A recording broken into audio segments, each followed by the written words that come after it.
Prince Andrew's infamous interview in which he tried and spectacularly failed to defend. Inside the private world of Prince Andrew, where silence has always been part of the design, a simple renovation uncovered something no one was meant to see. As workers pulled back the wall, what lay hidden sent a ripple of shock through palace corridors, triggering hushed conversations and urgent decisions behind closed doors. This was not just an old secret, it felt intentional, preserved, almost waiting to be found.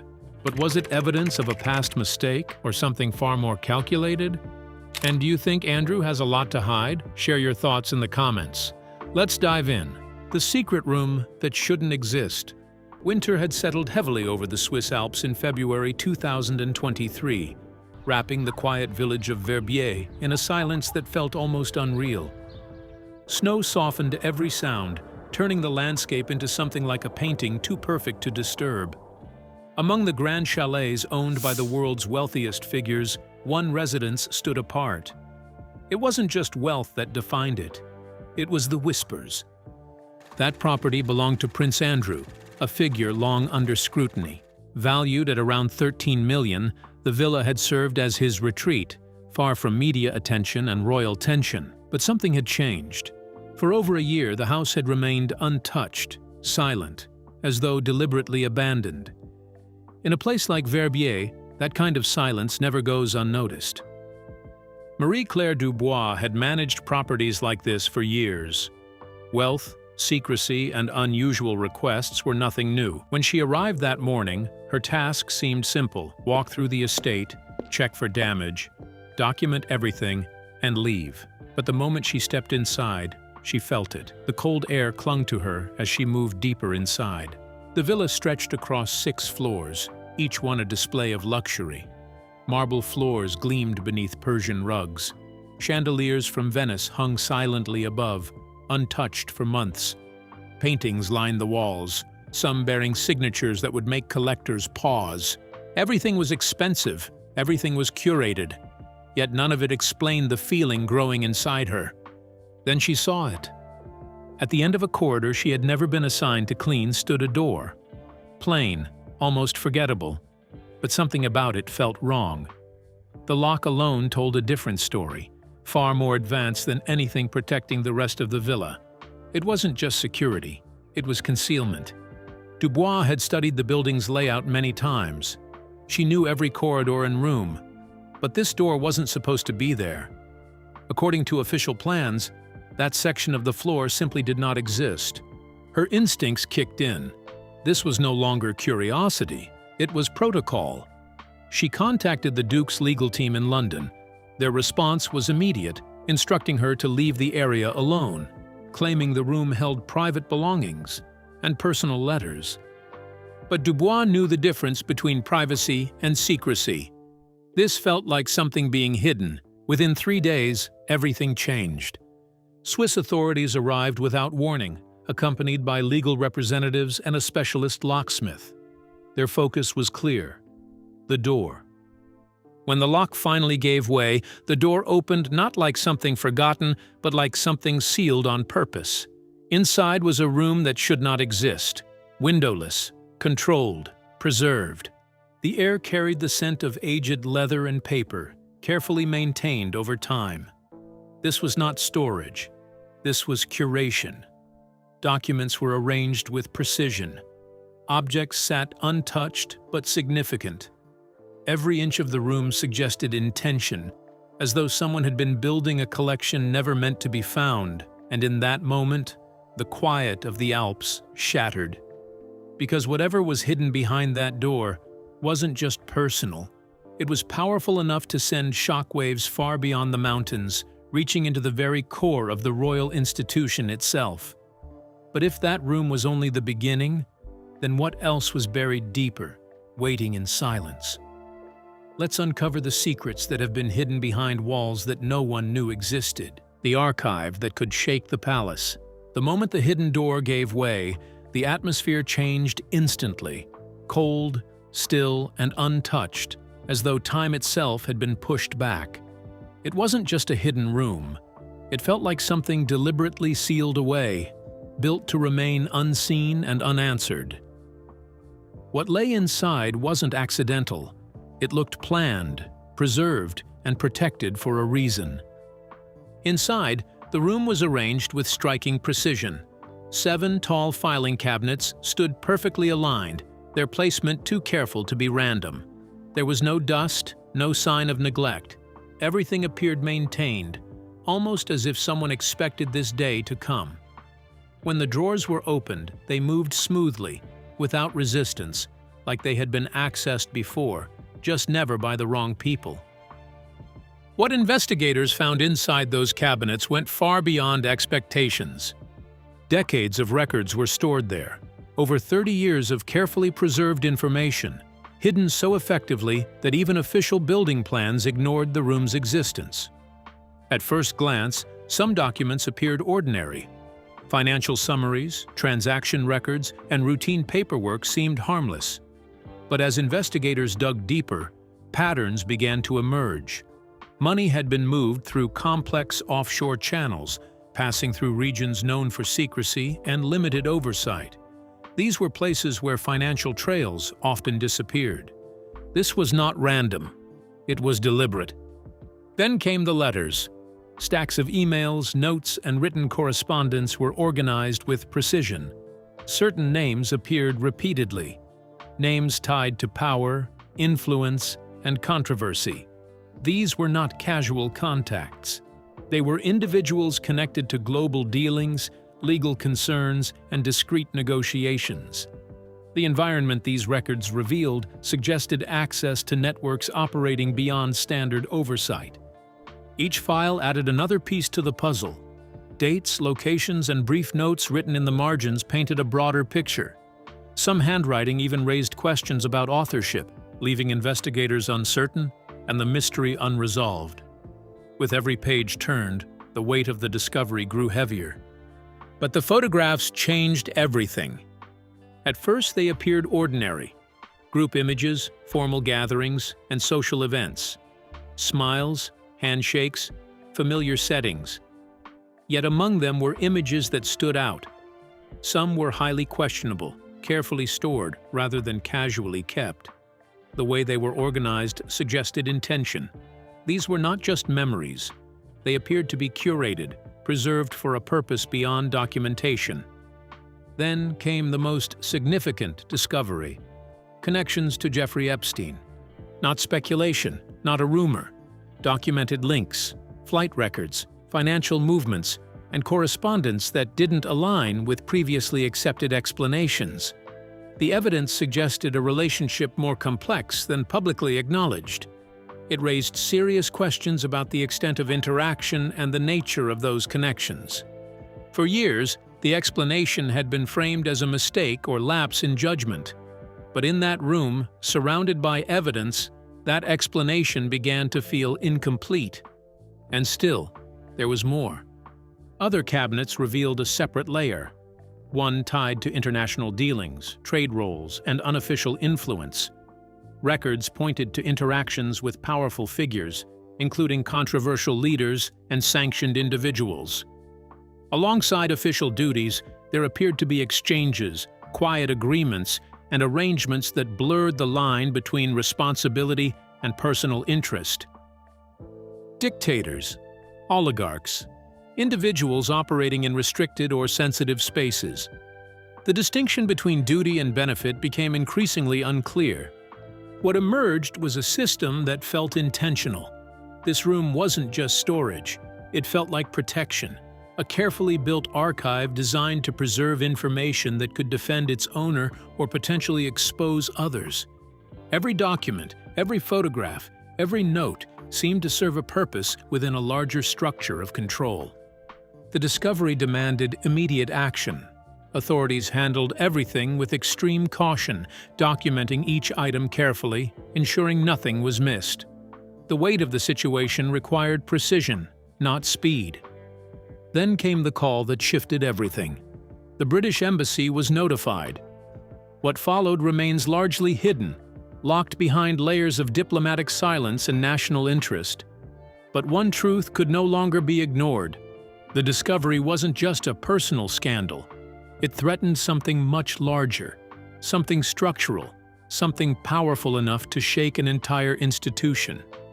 And just as the reality of what had been found began to settle, a new question started to emerge, one far more dangerous than the discovery itself: how the palace confronts the bedroom files. Stay tuned as we break down the palace's shocking decision, the files that forced a palace confrontation. The discovery did not unfold like an ordinary royal scandal. It moved in silence, wrapped in encryption, traveling from Switzerland straight into the heart of Buckingham Palace, with an urgency usually reserved for national emergencies. When the report first reached King Charles III through his private secretary, it carried a weight that could not be ignored. This was not gossip, not rumor, and not another headline waiting to fade. It was something far more dangerous, evidence carefully hidden, deliberately preserved, and shockingly close to home. Only months into his reign after the passing of Queen Elizabeth II, Charles found himself confronting a crisis that had been quietly managed for years. Prince Andrew had long been seen as a source of trouble, his name tied to controversy, his actions often requiring quiet damage control behind palace walls. But this time, the situation was different. This time, the secrets were not scattered across rumors or external investigations. They were organized, sealed, and hidden inside his own bedroom. A closed-door meeting was quickly arranged, far from public view. Inside the room were senior figures trusted with the monarchy's survival: legal experts, household officials, and advisors skilled in navigating both political and constitutional storms. Even Edward Llewellyn joined remotely, a sign that the situation had already crossed into international concern. As the findings were presented, the room fell into a heavy silence. The details were deeply unsettling. Financial records stretching across decades, communications with controversial individuals, evidence of offshore transactions that raised more questions than answers. But what truly disturbed those present was the discovery that Andrew had been keeping what could only be described as insurance files. This was not carelessness. This was preparation. It suggested a man who expected betrayal, who trusted no one, and who had quietly built a safeguard for himself, just in case. For Charles, the realization cut deeper than any public scandal. This was not just about reputation. It was about trust, loyalty, and the fragile structure holding the monarchy together. The legal implications were immediate and severe. If these documents became public, investigations could spread across multiple countries. Andrew himself could face serious consequences. But even more alarming was what the files suggested about the institution itself: that warning signs may have been ignored and intervention delayed. The palace faced impossible choices. Offering protection could spark public outrage. Full transparency could expose decades of sensitive operations. Trying to quietly manage the situation risked accusations of secrecy and manipulation. Every option carried consequences, and none guaranteed safety. In the end, Charles chose a narrow path. There would be cooperation, but controlled; transparency, but not complete exposure. At the same time, one decision was final. Andrew's public role was over.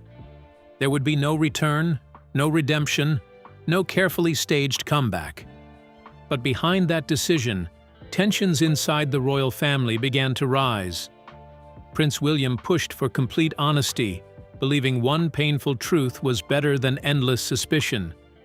Princess Anne took an even harsher stance, insisting Andrew should face the consequences alone. Meanwhile, Queen Camilla remained cautious, understanding that survival sometimes demanded difficult sacrifices. As pressure built behind palace doors, Andrew remained at Royal Lodge, isolated yet defiant. Those around him saw a man shifting between denial and panic. At times, he dismissed the findings as misunderstandings. At others, he lashed out, claiming everything was being twisted against him. But the evidence told a different story, one of careful planning, long-term intention, and secrets too detailed to be dismissed. An internal investigation was quietly launched. Financial experts traced hidden money trails. Intelligence agencies assessed potential security risks. Legal teams worked behind the scenes, negotiating what could be revealed and what had to remain hidden. Meanwhile, controlled leaks began to surface, each one reshaping the public image Andrew had built for decades. The financial records alone painted a troubling picture. Millions moving through offshore networks, their origins unclear. Connections to powerful figures raised further suspicion, including dealings linked to Timur Kulibayev that suggested influence and money were closely intertwined. And then there were the files tied to Jeffrey Epstein, revealing a level of association far deeper than previously admitted. But beyond the money, the meetings, and the photographs, one question lingered above everything else. Why had Andrew kept it all? Why store such dangerous information in a place so personal, so hidden, and so controlled? Let's uncover the reason behind his actions. How a bedroom became a silent weapon. What truly unsettled investigators wasn't what they first saw, but what they almost missed. At a glance, the room already carried enough shock. Financial records revealed hidden money trails, while photographs raised more questions than answers. It felt like the kind of discovery that should have ended the story right there. Yet as they continued searching, opening drawers, lifting folders, and checking overlooked spaces, they uncovered something far more disturbing buried beneath everything else. Hidden between tightly packed files, tucked behind thick documents, and slipped inside worn leather notebooks, they found dozens of personal notes. Some were neatly typed and structured like official reports, while others were messy and rushed, written in moments of anger or urgency. Read together, these notes revealed something far more unsettling than a journal. This was not a reflection. This was documentation of anger. Page after page revealed a shifting mindset. Early entries carried irritation, but also hope. There was a belief that he deserved more recognition, more respect, and more understanding. It sounded like someone trying to explain himself to a world that refused to listen. But as the years passed, that tone slowly changed. The words grew colder, sharper, and heavier. By the mid-2010s, frustration had hardened into something more troubling. There was deep resentment toward the public, growing distrust of those around him, and a strong belief that he had been treated unfairly by nearly everyone, even his own family. Several entries referenced senior members of the royal circle, accusing them of stepping back when he needed support the most. There were hints of betrayal and suggestions that some envied his connections, influence, and reach beyond the palace walls. The tone was direct, confident, and completely unguarded. There was no hesitation in his words. But what changed the atmosphere in that room entirely was something else. He had seen it coming. Buried within the notes was a clear awareness of what he would eventually face: the scrutiny, the questions, the pressure. None of it was unexpected. In fact, it seemed carefully anticipated. Instead of avoiding it, he appeared to prepare for it. Carefully, deliberately. Suddenly, everything in that hidden room made more sense. The files, the photographs, and the records were not random. They were collected, organized, and built over time with intention. This was not a coincidence. This was preparation. This was protection. One entry stopped investigators cold. Dated to 2019, during the height of a major global scandal, it described steps taken to ensure his safety, followed by a quiet warning. If he were ever pushed aside, if the institution distanced itself, he would not be left unprepared. The meaning was impossible to ignore. This was not just a personal archive. It was leverage. Every document now carries a heavier meaning. What once looked like scattered evidence began to resemble something calculated. Quiet pressure aimed not outward, but inward, toward the very institution he belonged to. As intelligence teams reviewed the material, certain names began to stand out. Individuals already known within intelligence circles, people linked to foreign networks, influence operations, and long-term strategic relationships. Over the years, connections had been formed, favors exchanged, and access granted. There was no clear proof that secrets were passed along, but the risk was undeniable. In situations like this, danger does not require action. It only requires opportunity. And that opportunity had existed for years. What emerged was a pattern defined not by a single mistake, but by a long chain of decisions made in spaces where power and privacy blurred together. A life lived just beyond the line, close enough to benefit, but far enough to avoid immediate consequences. Until now. As these findings circulated among those with access, sympathy began to fade. The damage to his reputation was already severe, but this was different. This was not about one controversy. It was about a pattern stretching across decades. And now, with every page laid out, every note examined, every hidden thought exposed, the gap between the public image and the private reality had become impossible to ignore. The question was no longer about what had happened. It was about what would happen next. How deep can this impact the monarchy? Let's find out. The crown at a crossroads.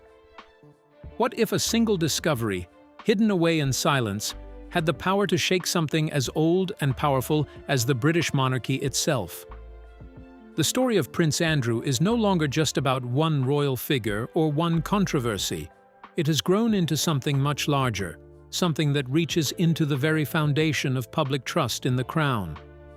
For generations, the monarchy has stood as a symbol of stability, tradition, and national identity. But in recent years, that image has begun to shift. According to analysis highlighted by YouGov and reported by BBC News, support for the monarchy, especially among younger people, has been steadily declining. What was once unquestioned loyalty is now being replaced by curiosity, skepticism, and in some cases, outright rejection. So what changed? Part of the answer lies in perception. Modern audiences are no longer content with mystery and silence. They want transparency. They want accountability.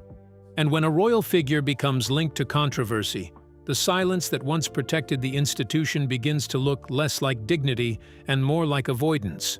The discovery of hidden information, whether financial dealings, private correspondences, or deeply buried connections, feeds directly into this growing distrust. And this is where the situation becomes dangerous for the monarchy. Because once trust begins to erode, it does not stay contained. It spreads. Each unanswered question, each delayed explanation, each carefully worded statement only fuels more doubt. People begin to ask whether the institution itself is built to serve the public or to protect its own members at any cost. Across the UK and even beyond, conversations are beginning to shift. Some argue that the monarchy still plays a vital role in preserving national identity and continuity. Others, however, see it as an outdated system that concentrates privilege and power in a way that no longer fits the modern world. This divide is not just political, it is generational. Younger audiences, in particular, are less likely to feel connected to royal tradition. For them, history alone is not enough to justify relevance.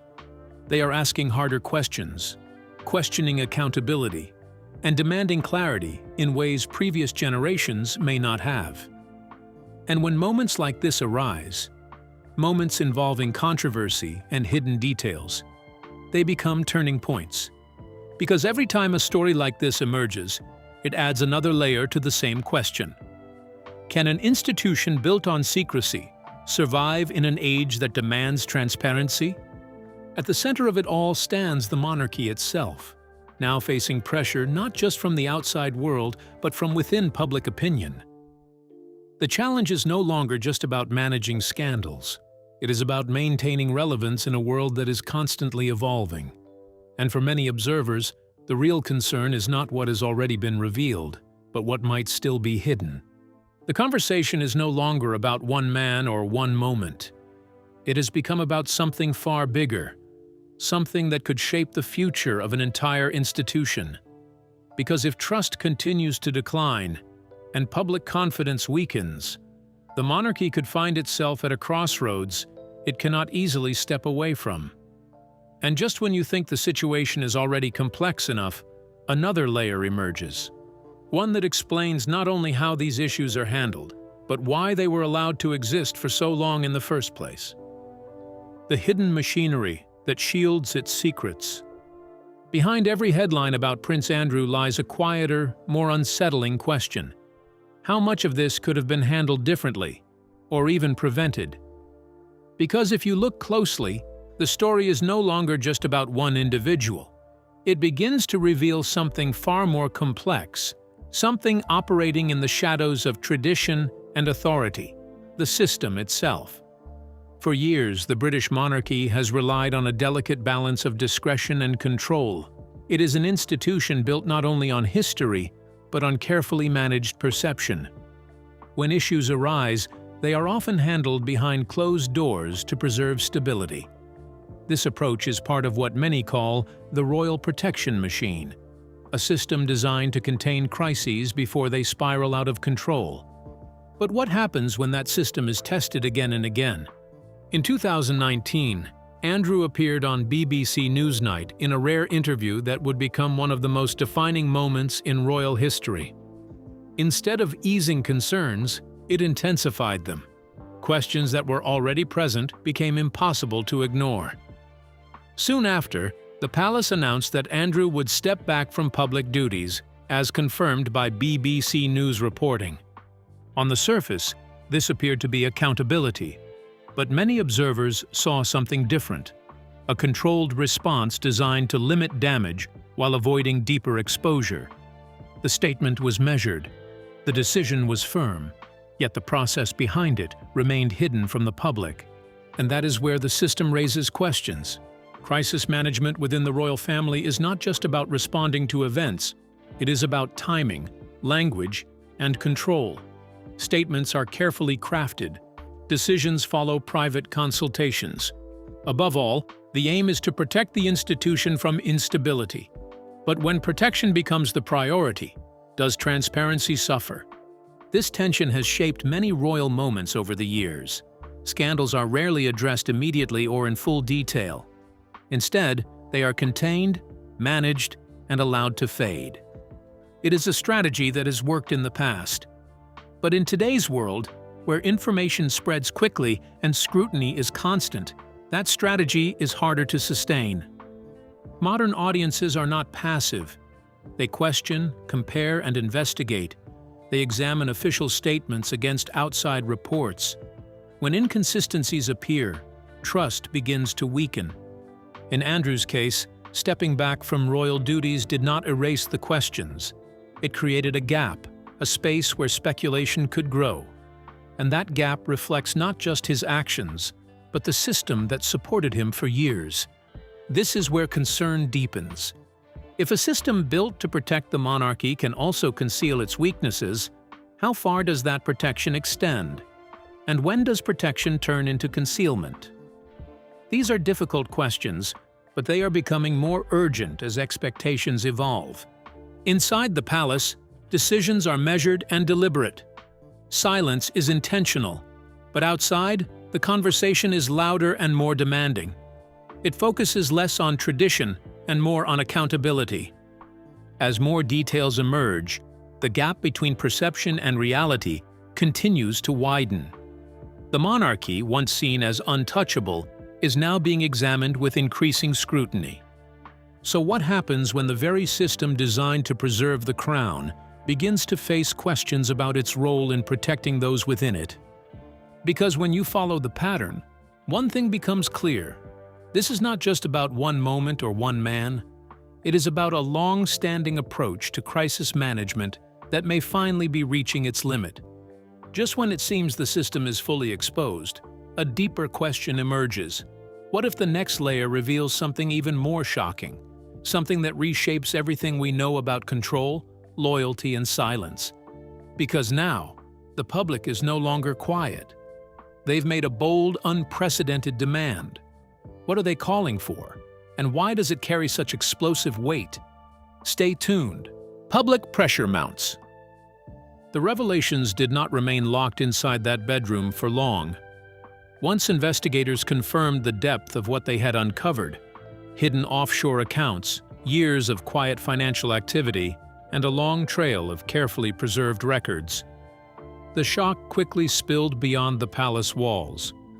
What began as a private discovery turned into a national crisis almost overnight. In London, the reaction was immediate and intense. Emergency sessions were called as officials scrambled to understand how such activity could have gone unflagged. Questions that had been avoided for years suddenly demanded answers. Outside the gates of Buckingham Palace, crowds gathered, holding signs and calling for accountability. Their voices carried a clear message: no one should be above scrutiny, no matter their title or position. At the center of the storm stood Prince Andrew, but the issue had already grown far beyond him. The materials found in his private space, records, correspondence, and detailed financial documents, did more than expose one individual. They revealed a wider system that had allowed such actions to go unchecked for so long. What troubled observers most was not just what was found, but what it represented. The document suggested a structure where oversight had been weak, where influence could move quietly, and where consequences were often delayed or avoided altogether. It painted a picture of a system where privilege could operate in the shadows, shielded by tradition and silence. This was no longer a story about a single controversy. It was a moment that forced people to question the entire institution. Unlike past royal scandals, which often focused on personal mistakes or private disputes, this situation pointed to something deeper. It suggested a long-standing pattern, one built on the idea that problems could be contained rather than confronted. As public concern grew, trust began to weaken. Commentators who once supported the monarchy started asking difficult questions.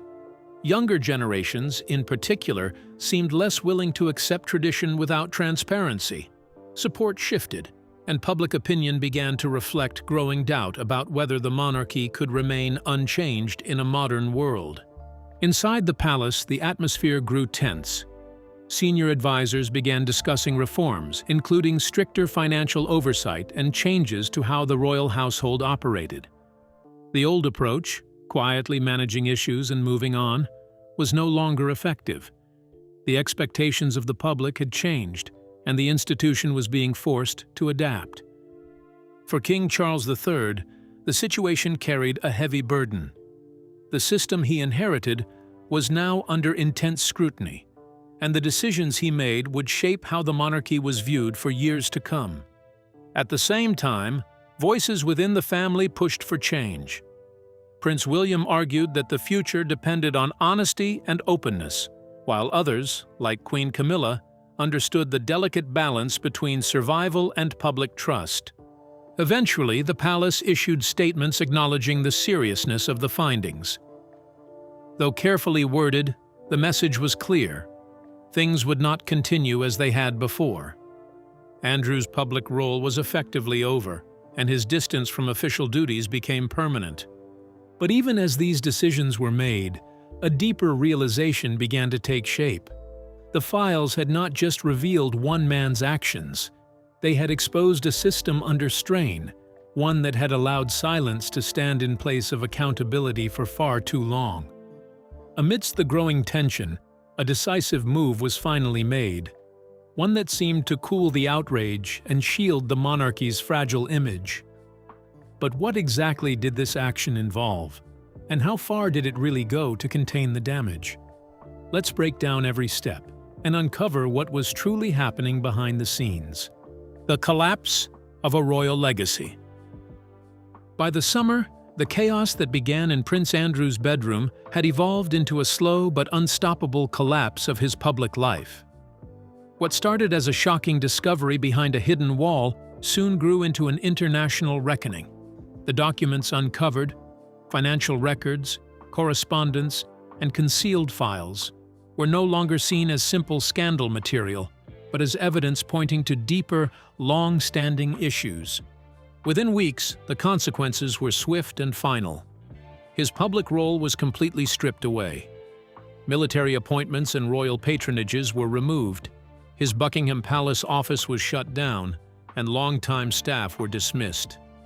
Even official materials bearing his name were destroyed. Although he technically remained the Duke of York, the title had lost all meaning, reduced to a symbolic label with no real power. The situation quickly spread beyond Britain. The files triggered legal investigations across multiple countries, including Switzerland, where authorities worked with British investigators to examine thousands of documents. These revealed complex financial structures involving offshore accounts, shell companies, and hidden transactions.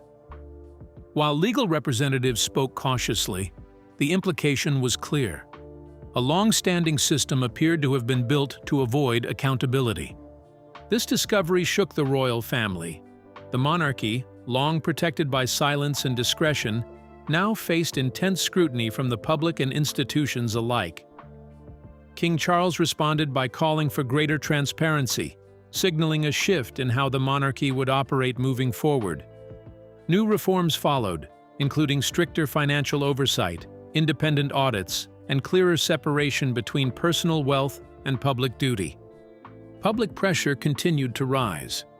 Parliamentary committees demanded full financial accountability, while the media examined every aspect of royal activity. The scandal sparked widespread debate about privilege, responsibility, and whether the monarchy still had a role in modern society. Meanwhile, Prince Andrew's world became increasingly isolated. Royal Lodge, once a symbol of status, turned into a place of quiet exile. He rarely left, venturing out only for brief rides or church visits, each appearance drawing criticism. Invitations stopped coming, and communication with the outside world faded. Even within royal circles, his name was spoken with caution. His relationship with his daughters, Beatrice and Eugenie, remained, but it was strained. They showed loyalty, yet their interactions were careful and limited. Their public roles depended on maintaining distance from the scandal, and any association risked undoing their progress.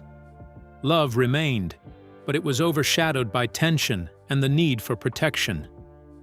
Legal investigations moved forward in the United Kingdom, Switzerland, and the United States.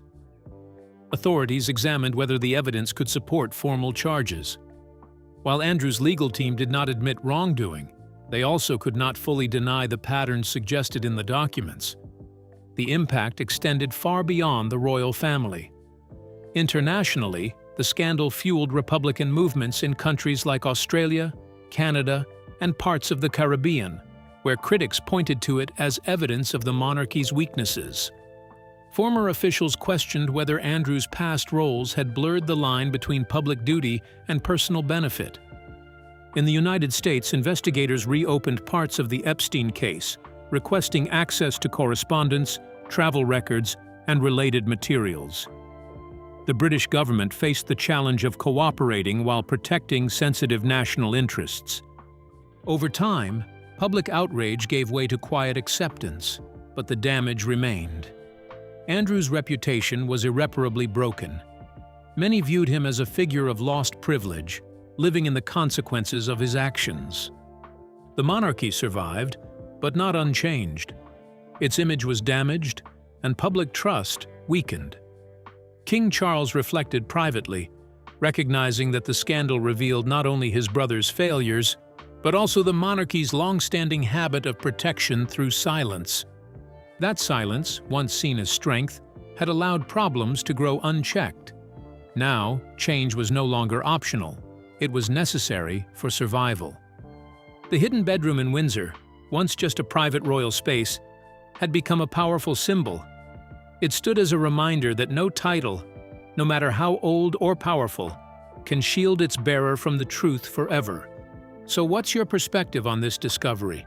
We would love to hear your thoughts in the comments. Don't forget to like and subscribe.